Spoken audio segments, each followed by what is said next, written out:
नमस्कार, बहुत बहुत स्वागत है आपका। आप देख रहे हैं खबर असरदार। मैं हूं आपके साथ ऋतु ज्ञानवानी और मैं हूं आपके साथ प्रशांत कटारे। तो खबर असरदार में आज सबसे पहले बात दिल्ली की। दिल्ली विधानसभा चुनाव रिजल्ट के 11 दिन बाद आज बीजेपी ने सीएम के नाम का ऐलान कर ही दिया।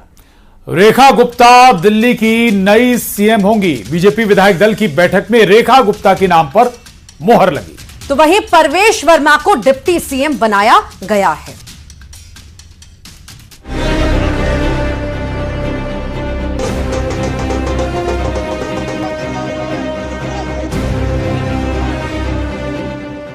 आखिरकार बीजेपी ने दिल्ली के सीएम के नाम का ऐलान कर दिया है। दिल्ली की कमान रेखा गुप्ता को दी गई है।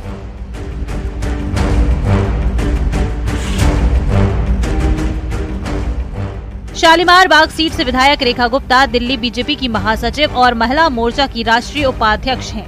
रेखा गुप्ता दक्षिण दिल्ली नगर निगम की मेयर भी रह चुकी हैं और अब दिल्ली की चौथी महिला सीएम होंगी।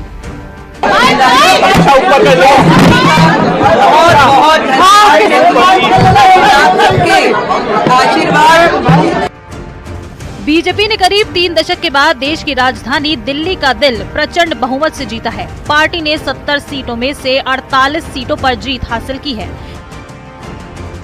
देखिए, महिला सम्मान सबसे बड़ा प्रायोरिटी है भाजपा का। रेखा गुप्ता को विधायक दल का नेता बनने की, दिल्ली के मुख्यमंत्री पद पे बैठने की बहुत बहुत बधाई। ये मैं नहीं कह सकता हूँ, लेकिन सीएम के नाम के लिए लीडर ऑफ हाउस के नाम से रेखा गुप्ता जी का नाम प्रपोज किया गया है। उसका हम स्वागत करते हैं। शीर्ष नेतृत्व ने जो किया है ठीक किया है, महिलाओं को सम्मान दिया है और हम उसके साथ हैं। श्रीमती रेखा गुप्ता जी को विधायक दल का नेता चुन लिया है और श्रीमती रेखा गुप्ता कल दोपहर 12 बजे मुख्यमंत्री की शपथ लेंगे। बीजेपी की बम्पर जीत के बाद से ही सवाल उठ रहे थे कि दिल्ली का अगला सीएम आखिर कौन होगा। रेस में कई नाम थे, लेकिन इनमें से किसी एक को फाइनल कर पाना पार्टी के लिए किसी चुनौती से कम नहीं था। ये भी विरले ही होता है कि पार्टी ने शपथ ग्रहण की तारीख तय कर दी, स्थान भी तय कर दिया। सिर्फ ये तय नहीं हो पाया था कि बतौर सीएम शपथ कौन लेगा। बीजेपी अपने फैसलों से चौंकाने के लिए जानी जाती है। ऐसे में कौन बनेगा सीएम, ये अंदाजा लगा पाना थोड़ा मुश्किल था, लेकिन आखिरकार सीएम के नाम पर मुहर लग चुकी है। कल रामलीला मैदान में अब रेखा गुप्ता सीएम पद की शपथ लेंगी। न्यूज़ 18 के लिए ब्यूरो रिपोर्ट।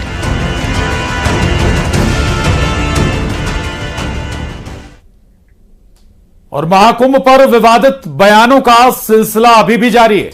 और अब ममता बनर्जी ने एक ऐसा बयान दिया जिस पर संत समाज तो आक्रोशित है ही, सियासत भी सुलग उठी है।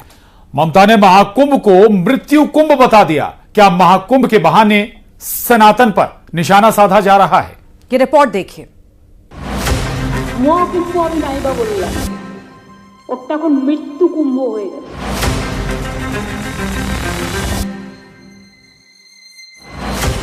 महाकुंभ में संगम के पवित्र जल में जहां करीब 57 करोड़ लोग स्नान कर चुके हैं, वहीं महाकुंभ पर विपक्ष के सवाल और बयानबाजी लगातार जारी है। पश्चिम बंगाल की सीएम ममता बनर्जी ने वीवीआईपी कल्चर और व्यवस्था पर सवाल उठाते हुए महाकुंभ को मृत्यु कुंभ बता दिया। মহাকুম্ভ আমি নাইবা বললাম, ওটা এখন মৃত্যু কুম্ভ হয়ে গেছে। ममता के इस बयान के बाद सियासी घमासान छिड़ गया है। यूपी विधानसभा में सीएम योगी ने ममता बनर्जी के बयान पर करारा पलटवार किया है। इनके एक और सहयोगी उससे भी 2 कदम आगे आकर के कहती हैं कि महाकुंभ मृत्यु कुंभ में बदल गया है। ये क्या है? ये क्या है? सनातन धर्म के खिलाफ, मां गंगा के खिलाफ, भारत की आस्था के खिलाफ या महाकुंभ के खिलाफ कोई भी अनर्गल प्रलाप करते हैं, कोई झूठा वीडियो दिखाते हैं, तो इन 56 करोड़ लोगों की आस्था के साथ एक खिलवाड़ है, भारत की सनातन आस्था के साथ खिलवाड़ है।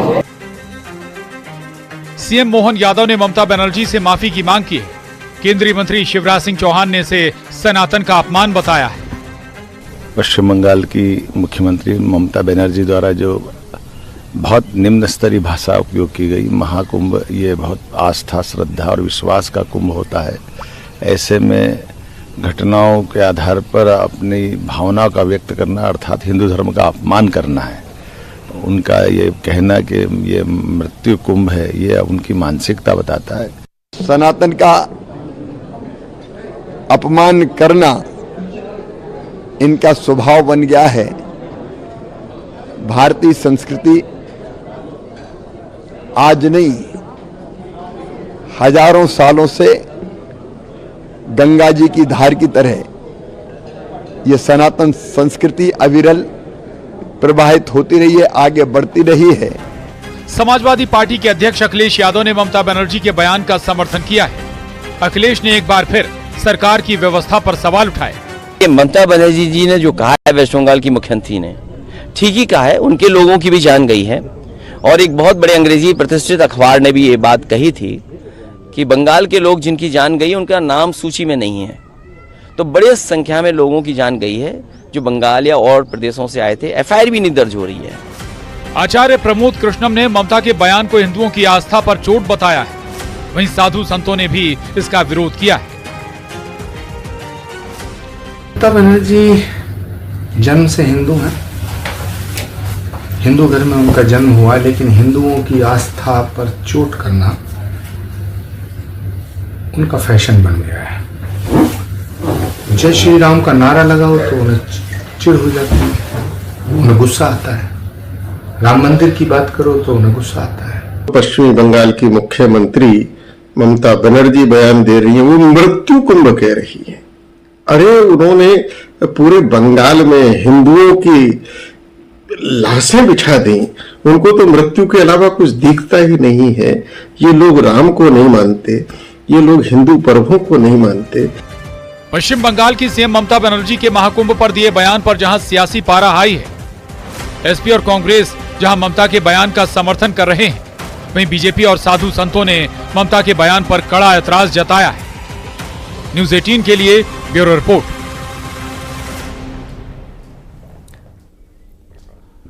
और अब बात करते हैं कांग्रेस नेता और पूर्व मंत्री मुकेश नायक के उस बयान की जिस पर सियासत गर्मा चुकी है। दरअसल मुकेश नायक ने धीरेन्द्र शास्त्री को लेकर एक विवादित बयान दिया है। उन्होंने कहा कि धीरेन्द्र शास्त्री को धार्मिक ग्रंथों और सनातन का कोई ज्ञान नहीं। इस बयान पर बीजेपी और संस्कृति बचाओ मंच ने बड़ा हमला भी बोला है। बागेश्वर धाम के धीरेन्द्र शास्त्री को लेकर कांग्रेस के नेता मुकेश नायक ने एक बयान दिया। इस पर सियासत गर्मा गई है। दरअसल मुकेश नायक ने कहा कि धीरेन्द्र शास्त्री को सनातन का कोई ज्ञान नहीं है। मुकेश नायक के बयान पर सीएम ने कहा कि साधु संतों और सनातन को गलत बताना कांग्रेस की नीयत है।